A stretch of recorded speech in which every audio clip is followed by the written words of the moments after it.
All right, y'all, we back for part three. Let's finish up this last hour. It's been a very powerful conversation. I'm warming up to Candace Owens. I gotta keep saying that because I wasn't really rocking with her, but I'm warming up to Candace Owens. Let's get it popping. Completely. And it's reformed drug addicts that will tell you not to do drugs, and it's reformed Alcoholics that will tell you not to drink alcohol. Yeah. And I lived a life. I'm not going to sit here and try and, I think part of the reason actually, and it is part of my image, you know, Top G is the name for any of the adults who are watching it. Top G is what they call me, my nickname. But part of it is the fact that I grew up in a bad area. You know, I can fight. I have this money. I'm in this big compound in Romania with armed guards. And there's that degree of it. There's that nastiness and there's that rough to the edge, which makes my message so interesting for the young boys to watch. But that's because I came from a very rough life. And yeah, all I can do is apologize for the delivery, but I will not apologize for trying to do the best I could at the time in the scenario I was in. Growing up. Completely. And I think that that's one of the things that sucks about being a public figure is every single moment that people are looking at it under a microscope. And I always say I want to give people permission. I always say I took the most liberal route to conservatism that there ever was. Yep. And so I'm just not so quick to judge people. And also I like to think, and this is one of the things I do say, if the most advanced forensic detectives on the planet with years of effort, if the worst they can drag up is me talking about women in a slightly derogatory way, I'm kind of happy with that. And I'll be honest, because I scroll Twitter and I see all these liberals who attack people all day end up getting ousted for child porn or this or that, real things. And I'm like, thank God I have no skeletons for real, you know? So that's the worst version of me that anybody's ever going to see. And it was a long time ago and I learned my lessons from it. And I do my very best to teach the lessons I learned, just like you said, to help people avoid going through the hardest way to possibly learn a lesson. And that's the reality of it. But that has no bearing on my current case. And I think that's what the confusion with my case is currently. People think that my case has something to do with that, even though they're completely unrelated events. Right. And that's what I'm trying to clarify in talking to you, because I've realized that there's a lot of conflating going on. And a lot of it is because America, I feel, is just now being sort of introduced to you, whereas in the UK, you've been around for a while. And there was one, and I'm only familiar with your UK brand because of my husband. So I know that you've been big in the UK circuit for a very long time. And there was an old video that surfaced of you spanking a woman with a belt. Yep. Tell me you love me. Say it like you mean it. Say it like you mean it. You message one other guy ever again, whether we're together or not again. You understand me? This obviously has made it through the UK media for years, and I know what that is. All right, that's a little wild, Andrew. That was a little wild. That one is a little wild, my friend. All right, I'm starting to see. Let me stop playing. But without any context, it clearly was posted for a reason. If he thought it would do monumental damage, even at that time, I'm guessing it would have never been posted. But without any context and just that raw clip, it's a little, because how she's dressed anyway already alludes to some type of sexual thing was going on. But then maybe that was a webcam girl. I don't know. But I will give the Tate haters that. That clip is a little wild. It's definitely more wild than one we just saw in the last video. But that one, you know, is a little crazy. Based on my understanding of what happened with Big Brother when you were on Big Brother, but Americans are just seeing this video in a long montage of awful Andrew Tate videos. So I want you to explain to them what that was. Sure. And again, this is another example of when the woman has already spoken out and clarified that this was not her being abused, but absolutely. Yeah. The woman's already come forward instantly after the video. She came forward and made a video and said, look, this is between me and Andrew, and he never hurt me and I love him very much. And this is something that personally happened in the bedroom. Hello, everyone. I just wanted to say something about the video that's been released recently about me and my ex-boyfriend, Andrew Tate. Andrew is my still great friend. What you guys saw on the video, it's just what we used to do. It was just pure game. He's a great guy. He would never hurt anyone unless he's fighting. And I just wanted to let you know that this is a huge misunderstanding, because I heard he got kicked out from the house because of it, which I found very unfair. It's because it was just pure game. It's just what we used to do. And it's actually interesting because when I... Okay, there we have it. Cleared up. He's back in our good graces. He was about to get his black card taken, but that is still a black man. that is still a black man. All right, the white woman came out and said he's in the clear. It's obviously that's what they were doing in their time of bedtime fun, doing the holy dance under the sheets and all that other stuff. But without any context, if you were to just play that, it would be a wild clip. I'm not even gonna lie, it would be a wild clip. So we good. Here you go, sir. Take your black card back. You good. I got arrested even recently, even though me and her are no longer together. She was also doing videos in my defense. She made a very recent video a few months ago saying, once again, very nice things about me. He is not a human trafficker. He would never rape anybody, and he would certainly never ever human traffic anyone either, including his brother. They would never do such thing. I am just so shocked, and I'm so fed up with all of these lies. And you're right about public life. Having your dirty laundry or your life thrown out there to the world is kind of interesting. And it's interesting how fast people throw stones, because I know how clean my life is compared to most people's lives. And I know that just from conversations I've had at dinner tables. I know from just dinner table conversations. You talked earlier about dinner table conversation people have in couples, etc. I've been sitting around in very private rooms with very rich people, and I've been in very important places and also some very low places. And I've heard people talk, and I'm like, if your life was on display like my life was on display, it would be a real circus. I mean, imagine you could be the son of a president. Imagine if their life was on display. And you could find out some really interesting things. So me personally, yeah, these things are the same old regurgitated things from 10 years ago that have been previously explained. That was also, I was going to say, can you date that video? When that video, I must have been, how old was I? 2015, maybe 2014? Okay. A long time ago. Right. And I think the best defense for all of these things, personally, I don't think that anybody should take my word for it. I think the best defense for all of these things are the voices of the woman directly involved. Right. We say, believe all women, right? That's what we say, isn't it? Okay, well, you don't have to listen to a word I say or believe a word I say. If you think I've done something wrong to a woman and the woman stands up and goes, no, I love him, that's garbage, then that should be the end of the issue, I believe. Maybe I'm getting libertarian again. But no, I mean, I very much agree with it. And this kind of gets into, gosh, what is the name of the guy in Hollywood that he just went under Me Too and Hammer something? Yeah, Army Hammer. Yeah. Right. And this is another person I defended on my show. He was in consensual relationships. BDSM was his thing. He was very clear that it was his thing. The girls were okay with it. Maybe because he was a Hollywood star, but he never lied. He never coerced. He never confused. And then suddenly one of these women decides to speak out against him. Now they've just cleared him of all charges. And I sort of have the perspective that if they were doing this in a consensual relationship, irrespective of how I might examine it and say, I would never do this in a consensual relationship, you can't then turn him into a rapist. Well, this is the thing. I don't think many people understand, especially the men who are vilifying me and attacking me and anyone who's upset by me, understand that first they come for me and then they're going to come for you. They come for any man that they don't like. And the way they do it is this is the weapon. They sit and go, okay, let's take some kind of sexual crime because it's heinous and it damages their name. And then because it's subjective, right? You say rape, you're right. Rape traditionally was grab a woman off the street and hurt her.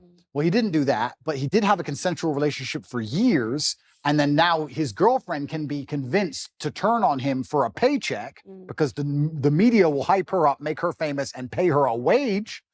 Now he's a rapist. Or even by more crazy extension, let's look at the Loverboy method. We have a man here who has spoken to a woman in a very nice, polite, kind way, has never even had a BDSM relationship with her, hasn't hurt her, hasn't hit her, only spoke to her nicely. She is saying he is nice. She is saying he did nothing. Okay, she's brainwashed and he used Loverboy. You can't even be nice anymore.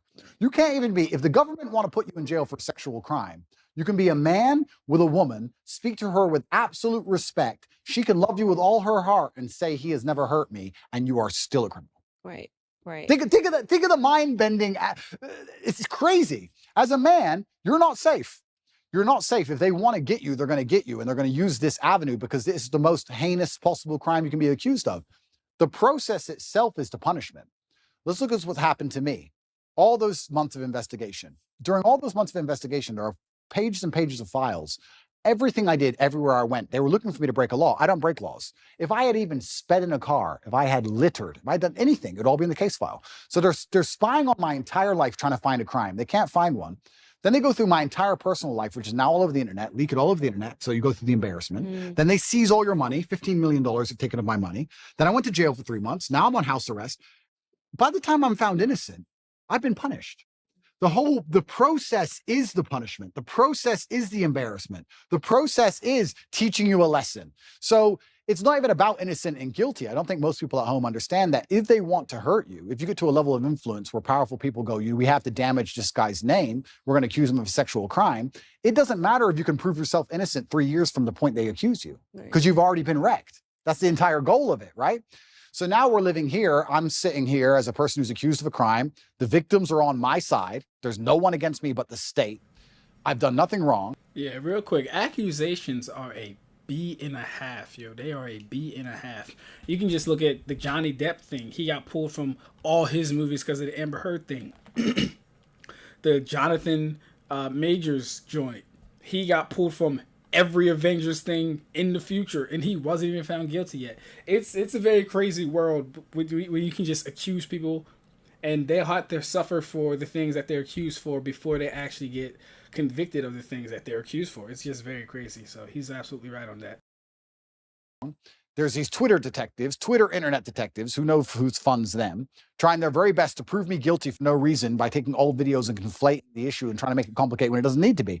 And I just sit here and think... They are complicating the issue. I very much agree with you on that. I think that the goal of digging up these old videos was to say, well, that this somehow legitimatizes the case against him in Romania. Yeah. And that's just not true, right? You can say...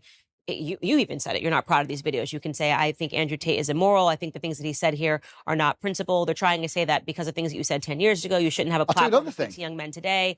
It's just too much conflation. I made pro-atheist videos back then, and I'm very embarrassed of those. Right. I'm extremely embarrassed of the videos. I would sit and say, God is not real. In fact, I'm more embarrassed of those videos than any other video. Wow. And I would sit there, and now I'm devout to my religion. So I would sit there and try and talk about how God wasn't real, and I thought I was smart. And now I watch it and think I was an idiot.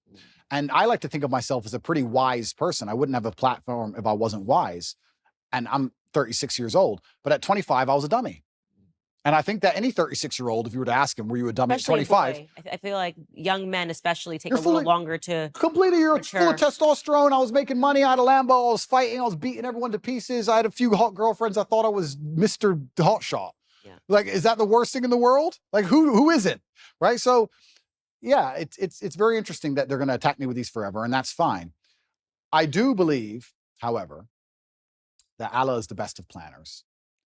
And I am, in many ways, I wouldn't say happy, but I feel like this whole criminal investigation is going to be a fantastic end to all of this once I'm found innocent. Right. I believe. And I do believe I'll be found innocent. I've seen all of the case against me, and there is no case. And it's very difficult to put somebody in jail when there's nobody saying he did anything wrong. For people at home who are confused about my criminal case, just so they understand, I'll explain it one more time. 2 girls in April who visited Romania for 5 days, wanted money for shopping, didn't get it, accused us of kidnapping them. These are girls who have accused 7 other men of kidnapping/human trafficking. Romanian authorities turn up and within an hour said they weren't kidnapped, this is stupid, and threw it away. Then they picked up this case for some reason, by some recommendation, later on down the line, come up with this whole lover boy garbage. The 2 girls, there's 4 girls in the case. 2 of the girls who were accused of, who I've supposedly lover boyed, are on my side. We have the 2 initial girls who said that they were kidnapped, who are on CCTV walking in and out the house as much as they want, and she's accused 7 other men of kidnapping. That's the case against me. So I have enough faith in justice that it's all going to be put away pretty quickly. But yeah, I wish those old videos didn't exist, but much more than those, I'm far more embarrassed about old videos I made that were anti-God. I feel genuinely bad about those, much worse than that. So it's just, but that's not what you're selling to kids today. Absolutely not. I'm doing the absolute opposite. Right. I'm trying to push children towards religion. Right. I'm trying to push kids towards God. And it's amazing that I'm being attacked with these videos and I'm embarrassed by them. That's fine. But I'm glad my atheistic videos didn't appear. I'd be far more embarrassed. I'd feel genuinely shameful to watch those. Mm-hmm. But, you know, we're human and we make mistakes and all we can do is grow, like you said. Yeah. Trust me, I went through the conservative ringer too. Suddenly. What did they hit you with? All sorts of things. I mean, they hit me with an old anti-bullying company that I was trying to put together based on something that I lived through when I was in high school. And they tried to say essentially that I was trying to dox people. I still have to answer for a splash page for an anti-bullying company that I tried to create with the most goodness in my heart. And they still throw it at me. She's a fraud. This is not what she actually thinks. I mean, I have to answer the conspiracy. Some things are even crazy. That George's father is somehow related to the Rothschilds. And I mean, it gets crazy. And the bigger that you the bigger your platform becomes, the more they dig into your history and they'll dig into ex-boyfriends. I mean, it never goes away, but I'm hardened to the process. I am who I am. I'm proud. I actually am proud of a lot of the things that I lived through, a lot of the mistakes that I've made, because it made me who I am today. It's interesting you say hardened to the process, because I think I am too. Because when I watch old content of mine or things I wish I didn't do or say, I will feel guilty or I'll feel shameful or I'll feel embarrassment because of me. I don't care what people think. I don't care if some conservative wants to watch a video and make a video. I don't care. It's about me and my own personal morals and my own personal morality and how it's evolved and how I feel about things I've done. It's all about me. It's internalized. I don't care what these people say externally, because I know that nobody is perfect. And I also stick by this, and I've said it many times, but I know it absolutely not to be true. Anybody who is attacking me, if they'd been under the level of forensic assault I've been under, would have far worse things out there in the public, I'm sure. Right. And I know that one of the charges against you is that you're materialistic. You're describing that as peacocking. And it's funny, when I see you with Lamborghinis or whatever, I don't know anything about cars, whatever the cars are, I always think of, I'm friends with a lot of UFC fighters. And one of the ones that I have great respect for is Colby Covington. And it's so funny because when I have my podcast, he's sort of this quiet guy, super respectful, just not at all what you're getting in the ring. Hey, yo, fam, look how she is smiling talking about this guy. Whoever is married to Candace Owens, please watch out. She is smiling cheek to cheek when bringing up this man. Just be careful. And when we talked about that, he said, no one paid attention to my fights. And then suddenly I'm in Brazil. I think I'm about to get dropped. Then I start talking a bunch of trash. And suddenly he's got a huge audience behind him. And this is part of the men like the bragging. The men like the peacocking. And so I love it. And that's why I say when I see some of these videos and I see conservatives assigning like real meaning to you saying stuff that is just so obviously content for young boys. It's the only way I can describe it. Like, this is just like a bunch of guys just being guys, and the girls just be like, this is so stupid. That's my reaction to it. It's so stupid, but why are we trying to assign real meaning to this? This is like guys, this is how guys have fun, the same way that girls sit around and talk about Real Housewives. Absolutely. It's bravado. It's girls are into, my husband cannot do like 5 seconds of hearing me and my girlfriends talk about things. He's like, I'm out. And this is what, when him and his guys are together and he's like, they're fishing and the first catch, you got to bite the head off. I'm like, that is so stupid, so ridiculous. Why are you biting a head off of a fish? But it's just boys being boys and girls being girls. And so I think that people should not assign, like, I mean, I've seen really stupid videos of you and they're trying to really assess these videos as if this is like, I'm like, this is just what I call posting. They're taking it. And now you see Kobe, he's got these hot girls in bikinis, he's behind cars on his thing, and I think it's hilarious and I think it's funny because I get it. It's not for me. And that's not for me. And that's the thing, actually, which a lot of conservatives and the conservative movement don't understand, is that by attacking somebody for having a little bit of fun, or for being bravado, for having some bravado, or saying something audacious, or having a nice car, whatever. Bugatti, whatever. If you're going to attack people for that, you're just going to drive young boys away from your message. And you need the youth of a message for the message to exist and survive. If you're going to just be Mr. Boring and be upset by everything, then nobody's going to want to have any affiliation with it. I really do believe the reason liberals owned the culture for so long is because liberalism overall, it's not, because when you become spiritual, you understand that it destroys your soul, but it looks fun. It does look fun. It looks fun because there's no rules. And you can do a bunch of dumb stuff. You can take drugs, you can run around, go to orgies and watch porn and sleep with all these degenerate women, and they're all promiscuous and it's a big party. It looks fun.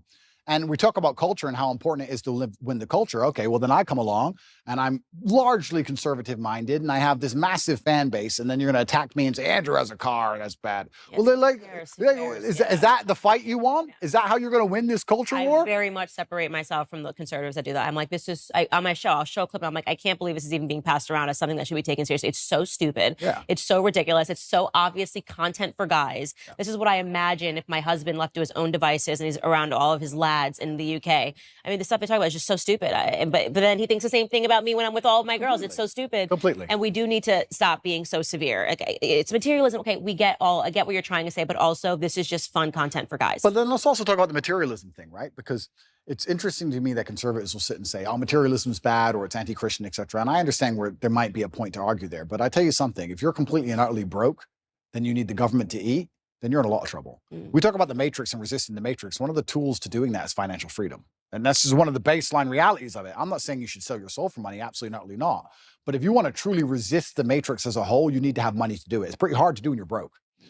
Even me as a person, If I had no money, the current situation I'm in would absolutely and utterly destroy me. I would be completely and utterly wrecked. Like, how could I pay my bills? They've taken $15 million of my money. I'm locked in my house.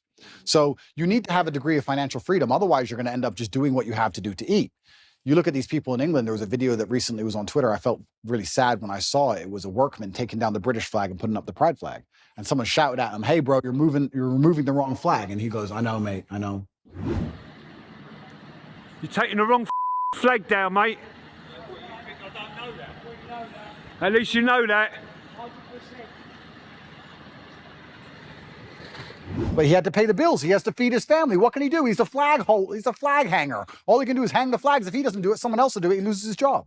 So if you're completely and utterly reliant on a wage, or you have no money, well, now you have a new tool of enslavement. COVID was all based around that. I just got to go to work. Just get the injection. I got to wear the mask. I got to fly. I got to work. It takes a lot of money to sit down and say, no, I'm too principled. That takes money to do. So it's also interesting that conservatives want to attack materialism. Okay, perhaps I didn't have to buy a fancy car. You can get upset about that if you like. But if you're not financially free, it's also pretty difficult to stand up and tell the truth. Even if you make a lot of money, if you're reliant on, let's say, a sports team for a contract, even if you make a lot of money, if you don't have enough saved, you can't tell the truth. Even if you're rich, they're all still complying and bending because they have a contract they're adhering to. It's difficult. So I don't think that if you had somebody who was trying to inspire the masculine youth of tomorrow to resist the slave mind, teaching them to be financially free would be a bad thing. I think it would actually be a good thing. I think men need it because they view it as aspirational, and no one escapes it. I would definitely not describe my husband as materialistic at all. He likes cars. There's just something about cars that men like. Absolutely. My son, truck, car. It's psychotic. I mean, it's such a boy. Every time he sees a truck, a car, any car that looks cool, he's two. Yeah. He's two. So there is something ingrained in men that completely. His first word was truck. You know, every time a garbage truck goes by anything, he's just like a school bus. Men like that for whatever boys like that. Men like that. And I don't think we need to overthink it. Yeah, absolutely. It's aspirational, but also if we're going to actually look at the meta point, I believe that teaching financial freedom, I think teaching financial freedom is one of the very important ways you teach people to resist the slave mind. I don't think you can resist the slave mind if you're completely and utterly broke on welfare or living paycheck to paycheck for a large corp, which is insistent on trying to install the slave programming inside of your head. I think it's very, very difficult. I actually think financial freedom is a key component to it. And I think that me standing up and showing a life that costs $50 million a year or something ridiculous, doing that on purpose and trying to inspire men to make as much money as possible is actually a very key component to the resistance to the slave mind. I don't think many people understand this, because if you teach young men how to go out there and become rich as possible, it's very difficult they can do that without learning some degree of mental fortitude, without learning how to speak to people, without learning how to network, without learning how to be competent and disciplined and motivated and work hard. And then they do all that, they have enough money so that when someone comes along and says, take this injection, they'll say, no, I don't want to take the injection. I'd rather miss the flight. So there is a key component of resistance which actually involves materialism. I'll argue that if I was exactly the same person with the same viewpoints, but I was completely and utterly flat broke, I wouldn't be able to make the same impact on the world. And I wouldn't be able to resist the programming the same, because I need to eat food. So I'd actually counter-argue any conservative who's complaining about my beautiful car collection of 42, not one, 42 nice cars, that having a lot of money is actually an important way to resist the matrix. I can only talk from personal experience, but the number of times, especially during COVID, for example, where I managed to not have to comply with any of the laws simply because I was loaded, I can't even name them on 10 hands. So materialism is important. I think we should be teaching, especially the young boys, especially people who understand, who want to live in a very rational world, who want to live in a world which is based on common sense and dignity and honor and respect and all the things we're trying to teach through conservatism, is that if they don't have a degree of financial stability or financial independence, they're going to end up getting wrecked anyway. They're going to work for Woke Corp. And Woke Corp's going to change its Twitter picture or X picture, whatever it's called now, to a pride flag, and they're going to be screwed anyway. So you have to be teaching to a degree financial independence. I don't know why that's seen as a bad thing. I'd actually really like to argue that point with who was complaining about my car. I think Who was complaining about one of my 42 cars? I think it was a packaged, this video and kind of showing that you're not actually good for young men. And they wonder why they lose the culture war. Imagine sitting there telling young men, don't have a nice car like him, don't be fun like him, don't do that. Like, What planet are you people on? No No one wonder. have a sense of humor. Like, I think Colby Covington's Instagram is hilarious. Completely. I know this is not how he lives. Like, first off, to be an MMA fighter, his whole life is diet, extra. I mean, he's just beating his body every day. He doesn't really have time to be going to the strip club. And, you know, but I get the brand. I think it's hysterical. He's actually a really wonderful human being. And I'm happy that I'm not so serious that I don't see the humor in this. And boys love it. They do. They do. In case some of us are getting lost in the message, Andrew Tate isn't saying this is a standard that has to be achieved or performed. But having the money to do those things gives you the option to do whatever you want. Say no to things, say yes to things. Be your own man, be master of your universe. The standard isn't 42 Bugattis or a yacht full of women. It's the option to do those things. So, and just in case, you know, we was getting lost in the sauce with that. I do love it. And I wonder if these people really don't see the humor, or if they're just so desperate to find an attack vector that they're just going to get upset by jokes. I think that's a good question. I think, but I want to get to what your belief in is in terms of when you start talking about the Matrix, because I will say, some of the people that have been going after you, Liz Wheeler obviously has been one of them. Liz Wheeler has been one of them. I think you blocked her. Ali Stuckey has talked a lot about it. I know these young women, they're not a part of the Matrix, okay? I have a lot of disagreements with them. Stylistically, we have disagreements. Ali means what she says. Even if I disagree with her point, I know she means what she said. It's not an act for her. She's not trying to do anything. She says it because she believes it. I've known her for years. She's actually been very good to me when people were the guard of conservatism. Ali had me on her show. She had a platform for me. Liz genuinely believes everything that she's saying. I don't think the Matrix, even if I think that there are some pieces of it, of your life and why people gravitate towards you that she doesn't fully understand. And maybe she never will understand it. But they, to me, are not a part of the Matrix. Okay, so let's talk about what the Matrix is and what the Matrix isn't. Sure, let's talk about the Matrix. Before we do that, let's talk about this recent conservative attack. I want to make it clear that I don't watch basically any of the attack videos made on me. I'm busy and I'm very happy with my life, and I don't allow attacks on my psyche. If somebody makes a video that attacks me, I don't watch it. I don't watch it because I don't want to watch it because I don't care. I don't watch them either. I don't care. Yeah. And I don't say this to insult Liz or anyone else. I don't know them enough or respect them enough to give a shit what they made or what they say. I don't care. So I can't talk about the specifics of what she said because I don't know what she said because I didn't watch it. However, I don't believe it was well-intentioned.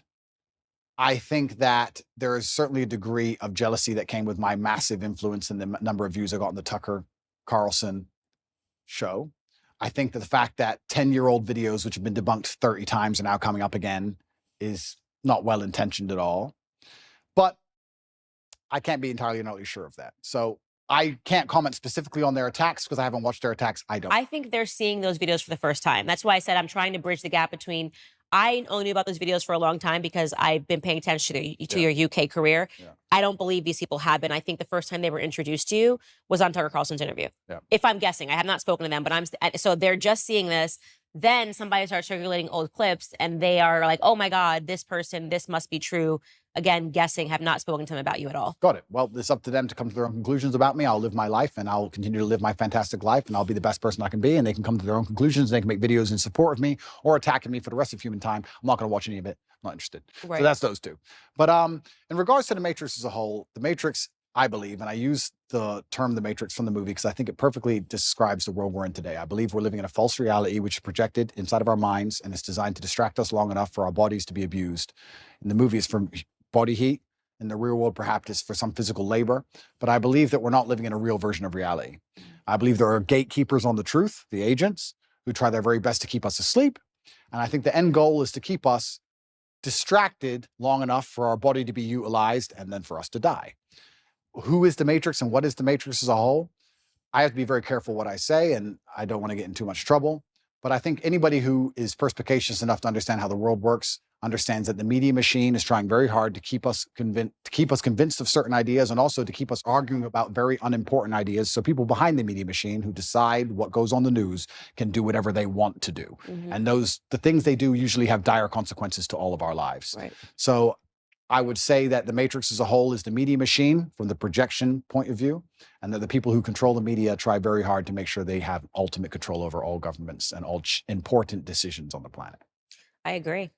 I totally agree. Welcome to the conspiracy. Welcome to the conspiracy. If you don't listen to my podcast, I'm in on like CIA documents, like showing people it's not a conspiracy theory. These are declassified CIA documents. These are things that they actually did and that nobody pays attention to because it happened 60 years ago, but it's been declassified. You know, all the operations that they had, putting actual journalists under CIA pay. I mean, it's crazy. Following the death of JFK, why did they do that? Why did they suddenly feel it was necessary to have journalists on payroll following the death of a president? Who there were a lot of questions surrounding his death. So you've got the right audience with me in terms of that. I think the media is the enemy of the American people. Yeah. That is why I liked Trump calling that out right away, talking about fake news. What I don't understand is why anybody listens to anything they say. I know it is because they've been caught lying so many times. Mm-hmm. Is it just because they lie on repeat over and over again to the point where people just accept it? Is it because it's cowardice and accepting that these people constantly lie to you makes you adopt a worldview, which is scary because you have to now think for yourself? I'm not sure what it is, but how after, especially the last 5 to 6 years, can you believe a word these people say to you? Well, because if they say it enough, it becomes true. And they've been able to show that if you say something over and over again to someone, they will accept it as a truth. And that was another declassified CIA experiment. Super interesting. They put a bunch of people in the room. So let's say there's 20 people in a room, right? And 19 of them are agents, and one of them is actually the person they're testing. And they show you a picture of what is clearly a banana. Yeah. And they go around the room. The last person they get to is the one that's being experimented on. Everyone else is an agent. And they say, what is this? And the first person says, apple. Apple. It's clearly a banana. Yeah. By the time they get to that 19th person who is not an agent, that person just says, it's an apple, even though it's clearly a banana. They don't even believe their own eyes anymore because they're going, okay, well, if 18 people in this room have said that it's an apple, what do you see? An apple, apple, apple. Then they just say apple. So there's a lot of evidence. They do it because it works. And everything around us shows you it works. We're right now debating whether or not, children can pick their gender. How did we get here? This is something that you couldn't even fathom when we were in high school, that people would be saying like your little boy could be a little girl, but we're here today and actual adults are believing this information because it's been said enough times to whatever segment of the population that they're accepting it as true. So they do it because it's been effective. And that's why God is so important, because God is a hard line that you cannot be crossed, right? That's why you will not be libertarian. That's why I'll not be libertarian. You will not be libertarian. That's right. No, but if you yeah, it's true. Because if you have faith, then there's rights and wrongs. Like you said earlier, there's sin and there's good, and there's a line that can't be crossed, and the psyop is very difficult to penetrate. And that's why in the Islamic world, for example, we have very little of these problems, because it's haram. Problem solved. Haram. Next. But yeah, it's certainly scary. Just a sidebar. That is the funniest soundbite ever. Haram. That is the funniest soundbite ever. Hey, yo, shout out. You know what, guys? You know what? I'm a fan. Okay? I said it. All right? I'm a fan of Candace Owens. All right? She's displayed a high level of intelligence, number one. Although she already had that. I already knew that. But just the way the conversation is flowing, she's not as boxed in as I thought she was. It was really just like her first initial opinions when she came onto the scene that really like just turned me off to her. But this is making me a fan and a supporter of her. Yeah, a fan and supporter of her. I don't think I'm gonna go looking for her work or like do any reactions to hers unless like they happen to be very interesting or controversial. But I think overall I'm a fan. This is a dope conversation. We got 30 more minutes left. Let's get it. Gary, and I don't think people understand how evil absolute power will make a person. I don't think people understand how petty and how vindictive and how degenerate absolute power will make people. I think there's a degree of naivety in the population when you talk about the Matrix and the people who are behind the media, and they believe these people might be powerful people or rich people, but not necessarily bad people. But unfortunately, I don't think they really truly understand the reality. I had a theory that I was arguing with somebody with, and I keep using COVID because it's a perfect example of the psyop. Everybody who once believed in COVID now no longer believes, mostly all of them, which I find actually remarkable. Because when I talk about COVID now, in front of 20 people, everyone's like, yeah, man, that was garbage. But during COVID, I couldn't find a single person who wouldn't wear the mask. I was like, oh, I'm by myself. I got arrested in Germany. Me and Tristan got arrested, surrounded by mask wearers in handcuffs. I'm like, what the? And I guarantee if I was standing in front of those people now, they'd all be like, yeah, COVID was stupid. It's amazing how people want to flip and forget reality. So I use COVID because people were fully psyoped and now they're not psyoped. And I'm trying to wake you people up to understand something about how garbage it all is.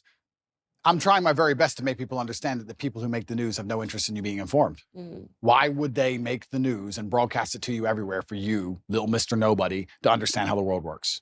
Why would they care about you knowing anything that's important ever? You're not a slave if you're knowledgeable. And that's why I always say, go back to when we had physical slavery in America. A requirement to maintain that was ensuring that slaves didn't learn how to read. That was part of the slave code. They weren't allowed to learn how to read. And if you were caught teaching a slave how to read, you too, as a master, would fall victim, right? And that it was so important for them because they know that an educated mind can't be enslaved. Absolutely. So the goal of the mainstream media is to keep people stupid. And it is why I think that despite the fact that you admittedly say that you are not a conservative, and despite the fact that I don't think you're overtly political, none of that really matters.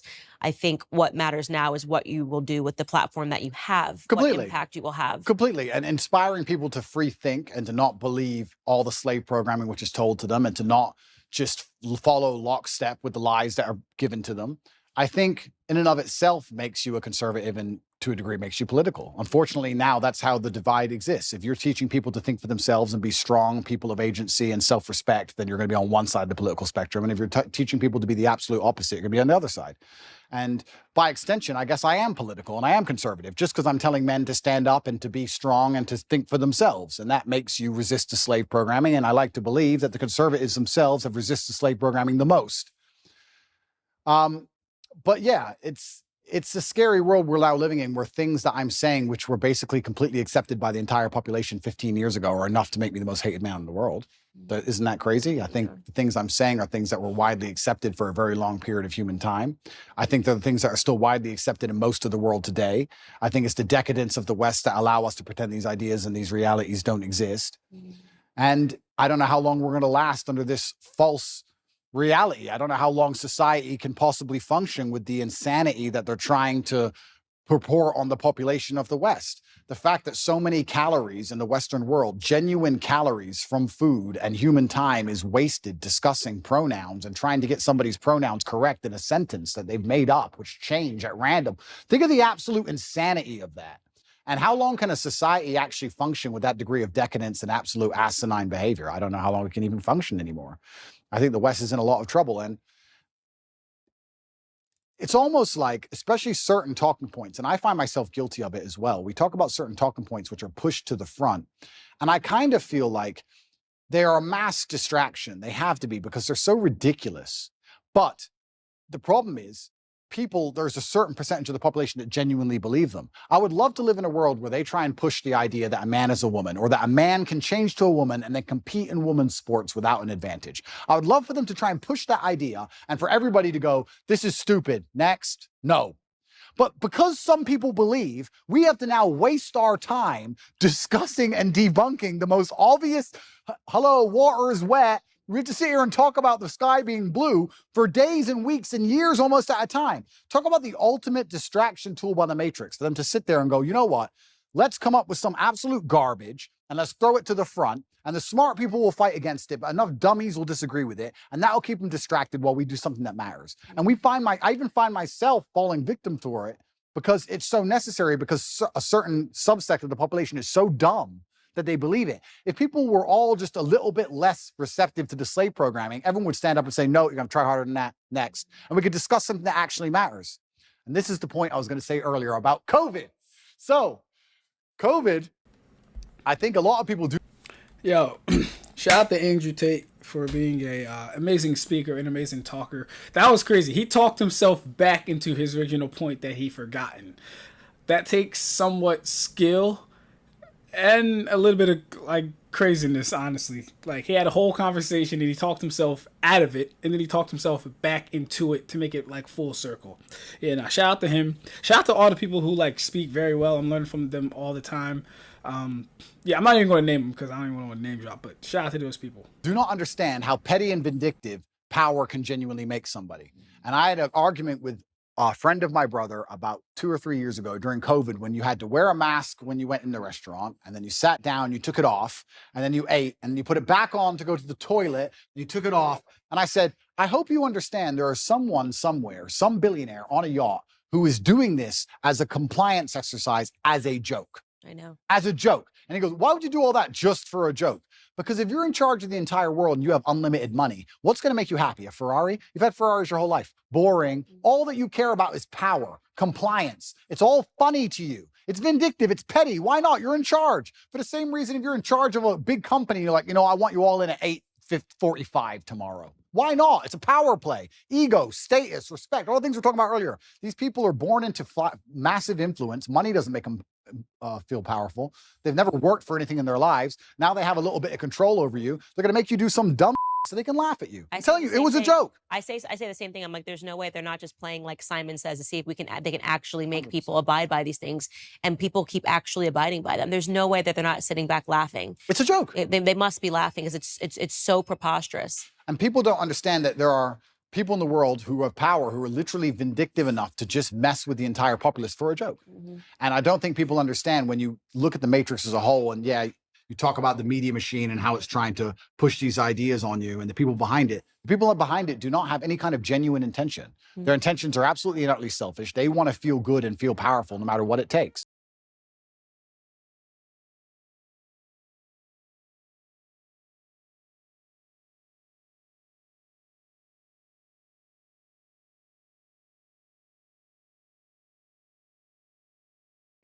Yeah, I gotta find the full evil thing. And scary that these people have a worldview which is so logically flawed, is so devoid of genuine rationale that they have to go to the most susceptible subsect of the population to inject it. Which is why you should get married, because the guard against that is strong families. Is it? It is a nuclear family. It is a mom and a dad sitting around the dinner table saying, what did you learn at school today? It's mom guarding at home, going through their homework and seeing what they're learning and saying absolutely not.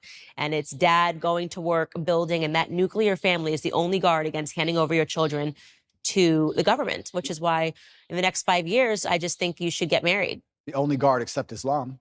No. I don't have to worry about my children's homework. Thank you very much. It's all handled by God. And it's interesting you said that, though. It is a good point. And I think Matt Walsh actually said something about me having, I have children from a few different women. I don't like to give details on it. But so does Elon Musk.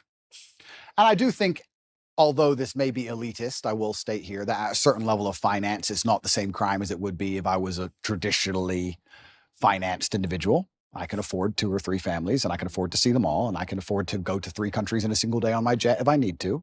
And I'm a very good father to all my children. I love them very much. And you're right. I completely agree with you. The nuclear family is the answer. My solution is not the solution for everyone, but the nuclear family is the answer. I agree with you. But Islam is also an answer. Well, I don't know enough about the Islamic faith to be able to counter you on that point, but I do think that having all your children around the dinner table, brother, sister, rivalry, this is beautiful. The rib, it's beautiful. Of course. I want that for you. Of course. It's beautiful. Beautiful. Okay. But sorry, I'm not, I have to, we talk about Darwinism. I'll ask you another question because I'm very interested. Do you think abortion is Darwinism? It's an argument that can be made, right? Killing off your own offspring, it means that you're not putting your offspring into But like these people with the sign, I killed 10 of my kids. Isn't that, I mean, it's evil, it's satanic, it shouldn't happen. I'm not saying that it's a good thing. I'm just asking, is there a Darwinistic element to all of this? That when I look at that the earth will be populated with conservatives because their ideas. I mean, my husband always says the left is a death cult. If you look at all of their ideas, they lead to death, right? You can't procreate. You're killing off your own offspring. Every single one of their ideas leads to death and destruction. It's unbelievable. Yep. So in the end, you'd have to have the perspective that conservatives win naturally because we're talking about if we own the culture. Yeah. But we don't. So what they're doing is they're using the culture to psyop enough young children who are not living a traditionalistic life, or like you're saying, or not having a strong family, nuclear family to keep them against the slave programming. And they're using them to create the new generation of death cultists to continue to keep humanity under attack. But I don't know. I really struggle. As a person, I try my very best to, my father had a saying, which I use, I allow manipulation to find out where my enemy wants me to go, and then I use my mind to break the trap and punish the perpetrator. And the reason he said that was because if you don't allow them to manipulate you, you don't know exactly where they want you to go. If they try to manipulate you and you absolutely and utterly resist, you might end up taking another path towards the same destination. So you should allow them to manipulate you. Watch the slave programming, watch the propaganda, watch all of it, find out what you want, then what they want you to believe, and then you can use your mind to instantly break the trap. I did it in COVID. And when I first watched COVID, when I watched the Italian hospitals and people falling over in China, at the very, very beginning of it, I sat there and thought, what do they want me to believe? They want me to be scared of this disease. They want me to be afraid. No, I'm not going to be afraid. So if I'm not afraid, what's the answer? Well, the answer is to go to which country? Sweden's open. Nobody talks about the fact that Sweden was open the whole time, never closed ever. I mean, interesting, we're in nightclubs the entire time people were locked in their houses. Nobody talks about this. It's like no one mentions it anymore. But you have to use your mind to break the trap. And I feel like I've tried to allow my mind to be psyoped into this transgender stuff or this abortion stuff. And even I can't even pretend to buy into it. I can't see how you can reach that level of delusion. And that's where I say, maybe it must be Darwinism, because maybe even with all of my mental capacity, I can't even pretend to be stupid enough to want to go and chop my genitalia off to then imitate a woman, poorly imitate a woman for the rest of my human years. That literally sounds like a form of torture. That sounds like one of the worst existences ever. I feel sorry for anyone who's fallen for that, because they're never going to be what they want to be, ever. It's just like the worst possible existence. I just can't think of anything possibly worse. And I don't know, maybe there's a Darwinistic element to all of these things. If we can just control the culture and make sure that no future children are psyoped into the death cult, maybe it should all fall apart, because people who truly are that susceptible. Me and my brother have a joke in the house. There's flies and mosquitoes in the house sometimes. Every time one of us kills a fly, we say, you've improved the gene pool, because the slow one got killed. The fast one, he doesn't get killed. So the fast one's going to be here forever. I'm going to think about that every time I kill a fly. Every time you kill a fly, you're helping them get quicker. If we didn't kill flies all these millions of years, they would never be so elusive. I don't know. Maybe there's a Darwinistic element. Maybe I'm just trying to feel better about this. Yeah, maybe they're so evil they've decided we're going to kill off all of the people that are stupid. I don't know. And then we'll be left with just strong, independent. But then they can't control the strong, independent people. So then you got a bit of a problem there. I've got another question for you. How polarized do you think the world is? Do you think there's 2 teams? Do you think the globalists control everything? Do you think there's 3 or 4 teams? What do you think about that? I think it's probably... I know you don't want my answer, but hey, this is my reaction. That's a good... I'm going to let her answer first. Now divided into 2 teams. Yeah. Because now you have to find more in common. It's like, how crazy are you? We may have been divided into 4, 5, 6, but now it's like, do you believe that children should chop their off, right? Or yes or no. Circle yes or no. Yeah. Right? Yeah. That's where we're at, because you have to be so far deluded to believe this. And if you're just in some realm of sanity, we probably have enough in common that we should fight together, right? Just because like they're going after the kids now. It's like, and I think that is really where we got divided into 2 categories, where it's like you're either pro going after the children or you're against going after the children. And it's remarkable how many people are pro letting them go after the children. It's kind of scary, but that's where we're at. I think it's now pretty much 2 camps. It used to be more. I think so also. And then within, obviously there's little battles, and to me they're meaningless. Yep. I think maybe I'm saying that because I'm a mom, and now so there's nothing more important to me than protecting children and worrying about what my children are going to face. I'm going to be the crazy mom when my kids are at school. I will be there every single day, looking over every assignment. Amazing. Leaning fully into the feminine role Amazing. Of like, yeah. So I do think now it's come down to 2 camps. It's crazy and not crazy. I wonder what the future of the world is, Candace. I feel like I know everything and I talk like I know everything, but I'm actually starting to think things are getting... Your dad might have had an idea. Yeah, I wish he was still around, but things are starting to get very, very strange. And yeah, and I guess also when we're talking about my libertarianism versus conservatism, I would never allow my child to be aborted, ever. I do think it's heinous and disgusting, but I will be honest with you. When I see people trying that hard to kill their kids, I'm kind of like, I'm not gonna lie. Maybe that's the libertarianism in me. Maybe, I don't know, but I'm just like, there's got to be a Darwinistic element to some of these things. I don't think they should happen. I would love to stop them all. I believe that all life is precious. I think it's heinous. I don't think that anyone should chop off any of their body parts either.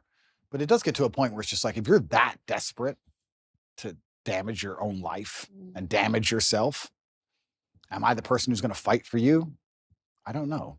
Well, these women are broken and they're brainwashed. And I like to think that if they hear the right message, something in the same way that I think a lot of broken men heard you say something and it woke something up inside of them. Very true. I think that they can land on my message and they can hear it and go, wait a second, that thing that was killed inside of me systematically from the school system and made me think that what it meant to be a woman was to be a whore, because that's kind of the message that's going out right now. 100%. To be a whore and hate children, which is the opposite of what it means to be a woman. Agreed. Then when they hear... Do you ever feel like you're living a life that's someone else's story? You know, we're growing up so many times. Here's something, and I talk about how aspirational family is, and something is, or how much I love being a mother, and then I think inside of them, something spiritual happens where they go, wait a second, I think that's actually what I am. Yep. I've been conditioned to believe I'm this, but actually this is what I am.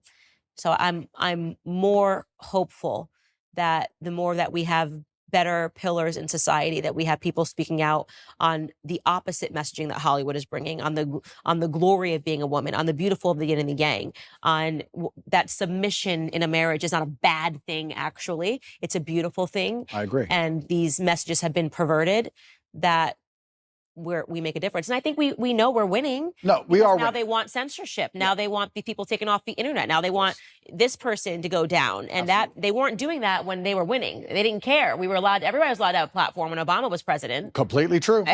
We are winning.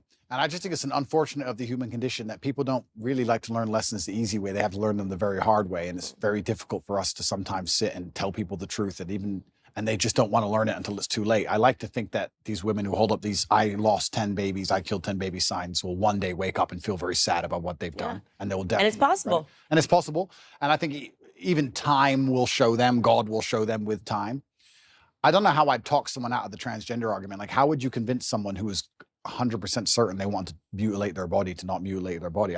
That's a scary one to me, because their mind. And that's also one that you can't really undo, which I think is sad, which is why the suicide rates go up after transitioning, I think, is once you do it, you've committed. But I've sat down with a man that did that, had the full surgery. His name is Walt Heyer, and he's dedicated the rest of his life to waking up other. Well, that's the most noble thing you can do. Yeah. He's like, this is what I did. This is how I was convinced. This is how I was brainwashed. This is what happened to me. I was actually just molested when I was a kid, and I just wanted to get rid of my identity in any capacity. So I did the most extreme thing that I could possibly do. I platformed those individuals. And I think that he runs a not-for-profit now, which, Sex Change Regret. There's many people that are like him out there.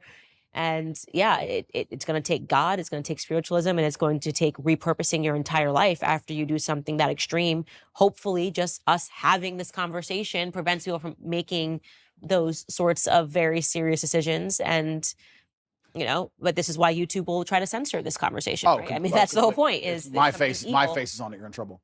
So I'm going to ask you a few more questions if you don't mind. My face is trouble too. I would just like to state. Yeah, of course it is. Why do you think marriage has reduced in the Western world? Why do you think less people are getting married than before? Conditioning. It's all about social conditioning, and it's about the feminist messaging. Going back to our conversation about the matriarchy, they've totally conditioned women to believe that marriage is a trap, that you are going to be unhappy, that you are going to be sacrificing your freedom, when in reality, I got more freedom than I ever had when I became married, because I finally became a secure woman. Yeah. I knew what my purpose in life was when I had children. Yeah. Everything else is so stupid and meaningless. How could you think you were going to find your purpose at the bottom of a Red Bull vodka at One Oak, Candace? You know what I mean? How could you think that? Well, because that's what Hollywood told me. That's what I saw on MTV. Yeah. And I thought that was all aspirational. I look at those women, I think they're miserable. I look at these women that are still finding their freedom. I say, find the number one feminist that you know and ask yourself a question. Do you think she's happy? Completely. Chasing her career. Do you think Chelsea Handler's happy? Never. Right? And the answer is no. And so I'm lucky that I got that wake-up call. I'm blessed that I got married. I'm blessed that I have, 3 children now with this one on the way. And the more that I can talk about how happy and fulfilled I am for the first time in my life, right? Not when I was drinking and pretending to be happy, but for the first time I actually am happy. And I got those things by finally realizing that the message that those things were going to constrain me was utterly false and was meant to put me down a path of misery. Why do you think men are not getting married? That's women. Do you think men have something to do with it as well? Same thing. I think, well, first and foremost, I think, and I speak out on this, women are not desirable right now. Everyone's a Kim Kardashian clone. I asked you earlier, what don't men want? And you said promiscuity. Well, that seems about the only thing that's being offered right now. Wow. She is so severely in tune with what's going on. It's almost scary. But then again, this is what she does. This is her quote unquote job. It's how she got where she is. She's very in tune. I wasn't expecting to hear that answer from the women's side at all. It was very surprising to hear. But, who's saying it, so I'm not surprised she said it. I'm surprised I heard it. That's very interesting. When I open my Instagram and I've got butt cheeks and I'm going, people are like, I don't understand why no one wants to. This woman's been married 4 times. I'm like, well, I can understand it, because even if men think they want it in the short term, when you see a girl, she's half naked, she looks good. Yeah, sure, you probably do want to have sex with her. I bet you're wired that way. You're hardwired that way. But then what happens after you have sex with her and you realize that so did 20 other dudes 100%. in the same week? You don't want her. You nailed it. You absolutely not only nailed it. And this is where we're in such a difficult, it's a race to the bottom between the two genders, right? Yeah. As the women act worse, the men act worse by extension. Yeah. Because if you're going to be moral in an immoral world, you're going to end up wrecked. Right. So it's getting harder and harder. So we have to kind of like fix one of the genders first. Women aren't desirable right now, as in the Western Hemisphere as a whole. And of course, finding a wife is hard.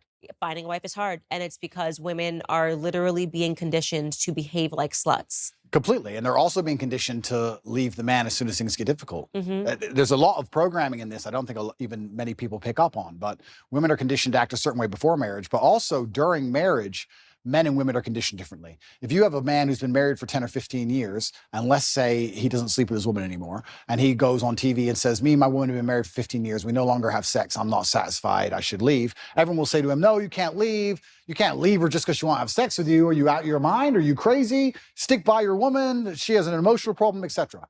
If you had a woman who said, I've been married for 15 years, I've been with him, I'm not attracted anymore, I don't have sex with him anymore. You deserve freedom. You can go get someone else. Why are you putting up with this? His feelings aren't your responsibility. So it's actually very interesting. Also, the psyop happens post-marriage. Women are also attacked post-marriage to not try, not stick around, not worry about their husband's needs. Speaking to your point, one thing I speak to the young women that follow me about is making an effort after you get married. This idea, I was reading this ridiculous column, Ask Jane, where a guy was writing in earnest saying, I love my wife. She's a wonderful mother to our children. We've been married.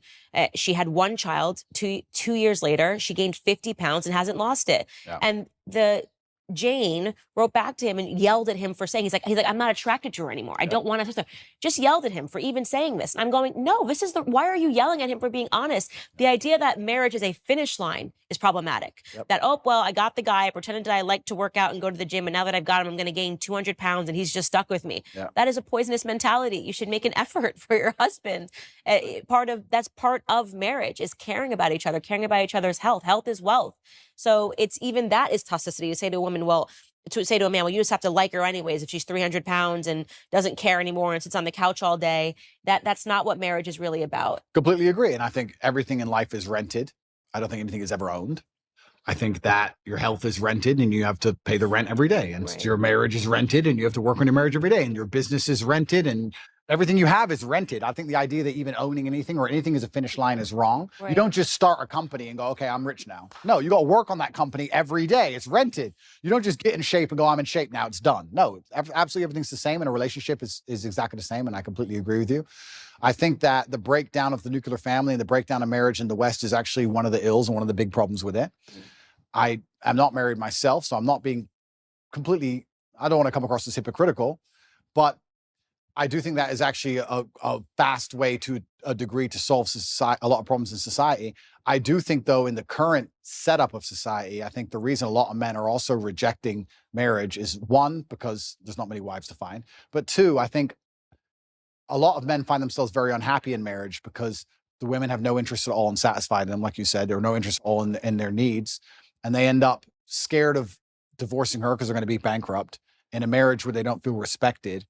Kids don't listen to them, and they're not the king of their own household. So what would be the attraction in getting married unless you're going to be the king of your own household? And that can be extrapolated and discussed in 2 different ways. One about feminine submissiveness, but also about masculine accountability and excellence. Because I think if you're truly an excellent man, you can be the king of any household. So it's very interesting. It's kind of interesting how all arguments come back to almost the same base biological things. And you teach women to be good women, you teach men to be good men, and everything kind of works out after that. And if you break those 2 things, everything built on top of it completely degrades and breaks down.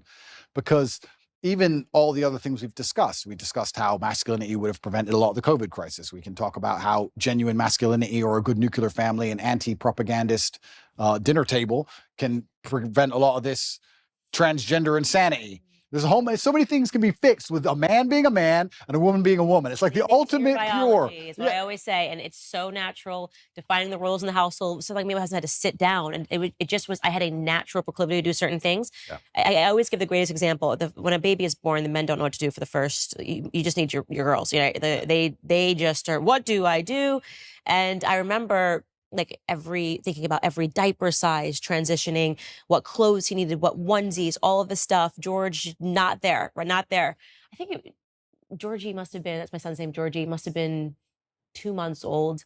And I said something to, I don't even know what I said to George, but I had realized that George had already opened his college account, things that when I tell you my brain was I was just like, where are you? I'm sitting here thinking about the day-to-day. He's thinking about his future. 100%. I don't even know when I would have. I think still to this day, Georgie's now 2.5. I still would not have opened an account for him. It just is not where my brain was. 100%. And so I love telling that story because it just speaks to how different. I'm like, did you try to feed him? He's like, I don't know why he's crying. I'm like, have you tried giving him food?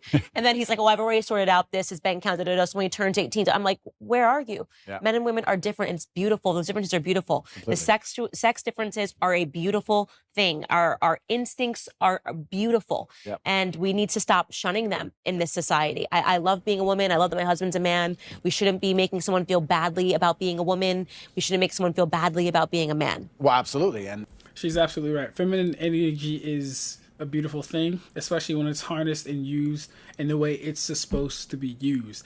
I'm really enjoying her thoroughly. I have to give it up for her. She's a very good person to have a conversation with for these topics specifically. This has been a good video. We got 5 minutes left. Let's wrap it up. 5 more minutes, guys. Let's go. If I had to be pessimistic about why they're doing it, pessimistic and also very realistic, they want to cause absolute chaos and confusion, because during chaos and confusion, you can implement anything. Of course, slavery. It's slavery, right? People will give up their freedom for only one thing, and that's safety. So they have to inject chaos and they have to inject confusion, and they want us confused at every level. At every base level, they want you confused. They want you confused about why your kid doesn't listen to you, why your marriage doesn't work, why they want you confused from the ground all the way up. So you're just confused. So when they come along with some sort of solution, no matter what garbage it is, you end up just adopting it because you're sick and you need a medicine. So absolutely, they attack masculinity and femininity because it works so perfectly together.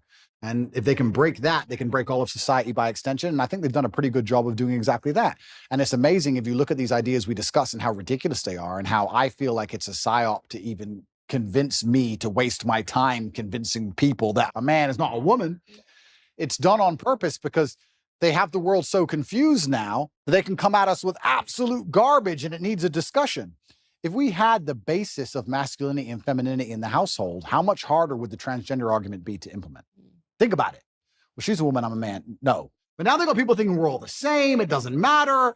Gender is not real. All this craziness because of the breakdown of the basics. So this is why perhaps they see you as such a threat, and they see me as such a threat, and they see us as such a threat because we've just stuck to the age-old adages and the age-old ways that people have always been. And I do think that one of the reasons why they dislike me so much is because, yeah, I certainly live a teenage boy's dream. But if you want to inspire the next generation, how else are you going to do it, right? You have to have the fancy car and the big yacht and all these things. And by inspiring these men to stand up and think for themselves and resist the slave mind, it's doing genuine damage to their slave agenda. Genuine damage to their slave agenda. And I think that that's why I especially ended up targeted. I truly believe that's what's happening. I think there is an element of it that it's you've captivated young men, and that is a very important demographic in order to sustain an enslaved population. Is you need to poison men, and I think 100%. that is true. So, in closing, other than the fact that we've agreed that you're going to get married in the next 5 years, Sure. I get 4 wives. No, not 4 wives, just one monogamous relationship. Okay. What does Andrew Tate's life look like in the next 5 years? You've built your audience. You did it with your own grit and determination. There are people following you. I hope that if there's anything I leave you with, it's that in those moments when you are sitting across from someone like Adam 22, you remember that there's the 12-year-old and the 13-year-old boy that is going to be watching you. And I think you did a good job, by the way. I think you said that you didn't like it, and that was important enough. But what does the next 5 years look like for you? Yeah, I want to do my absolute best. I had someone say to me the other day that I'm the richest man in the world, and not because of my finances, but because I actually have people whose lives I save and help. And I get a lot of people out there who genuinely feel a lot better because of me. And I try my very best to tell the truth and live true to my heart. And I live with my brother, and I've got a lovely family, and I feel like I've got everything almost ticked off. And my plans for the future are primarily to continue to tell the truth. I think that we're now winning. I think there's been a pendulum that's swung, and people are tired of insanity and they're tired of being lied to.